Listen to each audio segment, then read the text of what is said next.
Hello again. I'm going to do what would have been today's Mishnah. So we'll be caught up at least by day. So it's Mishnah Yoma, the Parakeh, chapter 5, now Mishnah Zayin, Mishnah 7.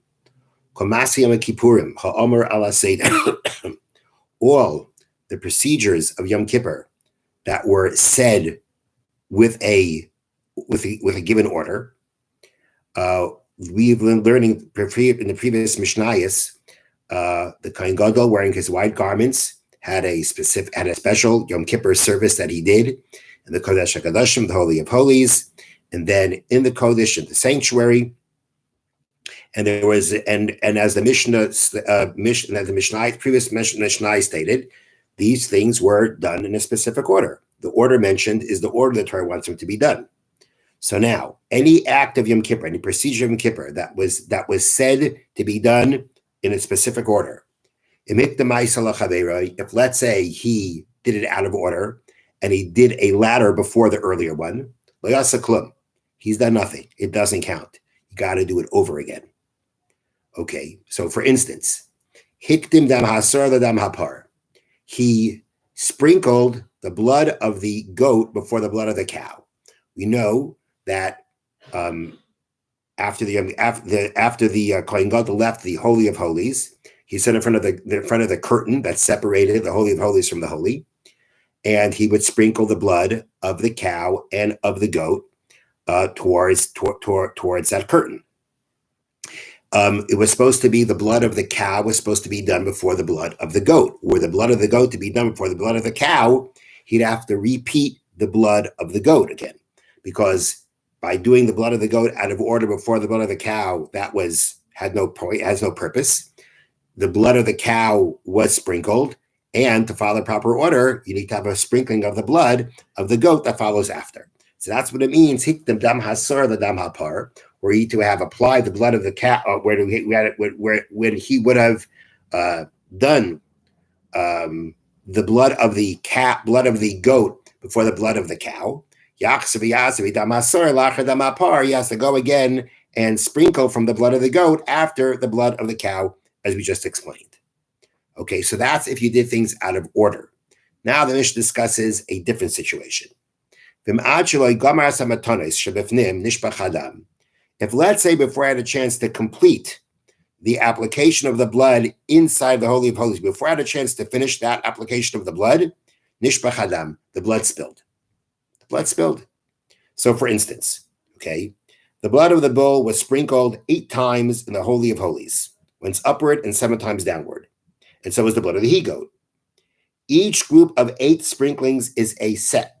Thus, for example, if the blood of the he-goat spills after 3 of the 8 sprinklings, the Kohen Gadol must slaughter a new he-goat and perform those 3 sprinklings again, plus the remaining 5.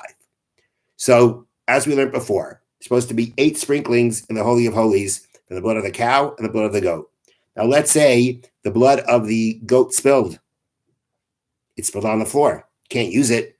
She got to go out, slaughter another goat, get its blood, and not only do the remaining number that were left when the blood spilled, you got to start that set all over again and start from the beginning and do all 8. So we have sets, as they call it here in the notes. You've got the application, you have that of the cow, you have that of the goat. Each one is a set.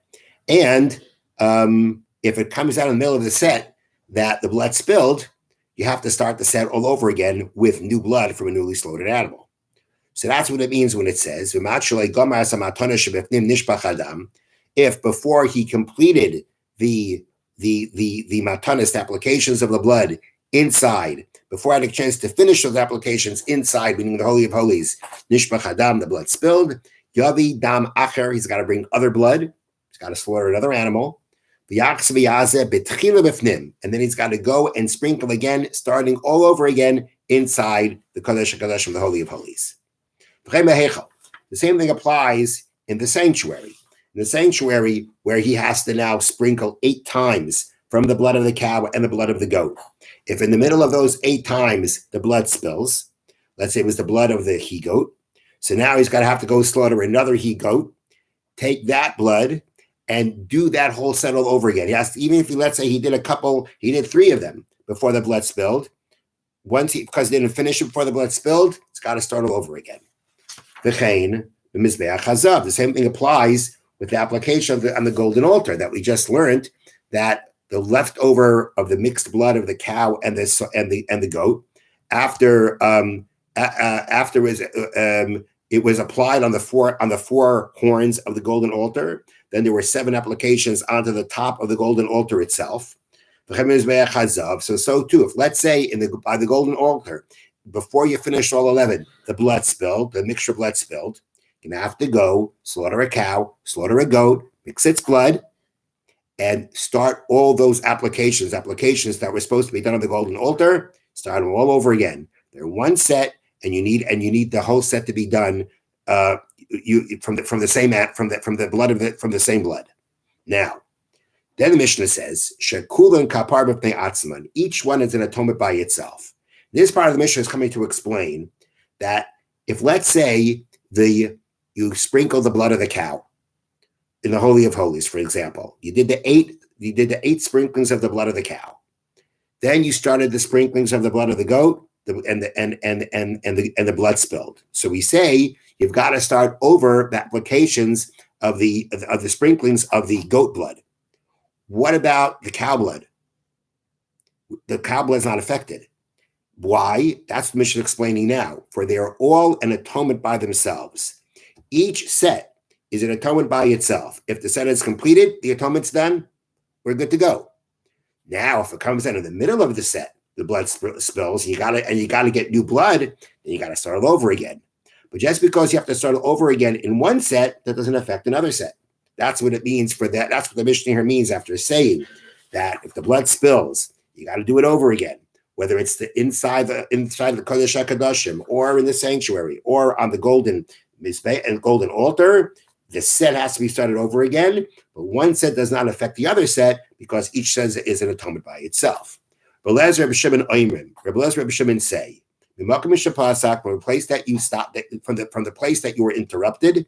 That's where you start from. That means, according to them, you don't have to start the set over again. If let's say you did three applications of blood, three sprinklings, and then the blood spilled. So yes, you got to go ahead and slaughter a new animal and get new blood to replace the blood that spilled.